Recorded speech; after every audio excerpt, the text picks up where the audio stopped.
نحمدہ و نصلی اللہ رسول کریم۔ ایک سوال ہے راولپنڈی سے ہمارے پاس ہے کہ نبی پاک علیہ السلام کے مبارک دور میں کتنے غزوات ہوئے اور کتنے سرایا ہوئے؟ تو نبی پاک علیہ السلام کے مدنی دور میں 74 یہ غزوات اور سرایا ہوئے ہیں، ٹوٹل ان کی ذات 74 بنتی ہے، اور اس میں جو صحابہ کرام علی مردوان شہید ہوئے ہیں 259، ایک کم 60، 259 صحابہ کرام علی مردوان شہید ہوئے ہیں۔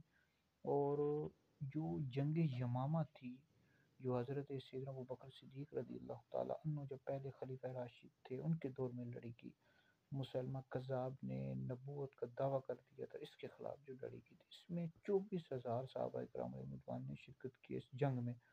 اور مسلمہ کذاب کا جو لشکر تھا اس کی تعداد 40,000 تھی، اور اس میں جو مسلمان شہید ہوئے ہیں صحابہ کرام علیہ مردوان 1200 صحابہ، جن میں 700 صحابہ جو تھے حافظ و قاری صحابہ کرام علیہ مردوان تھے۔ اتنی بڑی یہ جنگ تھی، اور 20,000 جو لوگ تھے مسلمہ کذاب کے ساتھ مارے گئے تھے، اور مسلمہ کذاب کو جو قتل کیا تھا حضرت سیدنا وحشی رضی اللہ تعالیٰ عنہ نے۔ تو ختم نبوت پر صحابہ کرام علیہ رضوان نے سب سے پہلے پہرا دیا ہے، تو اور ہمیں بھی بتایا ہے، سبق دیا ہے کہ جو شخص بھی حضور علیہ السلام کی ختم نبوت، حضور علیہ الصلوۃ والسلام اللہ رب العزت کے آخری نبی ہیں، جو شخص بھی حضور علیہ السلام کے بعد نبوت کا دعویٰ کرے گا اس کے ساتھ جنگ کی جائے۔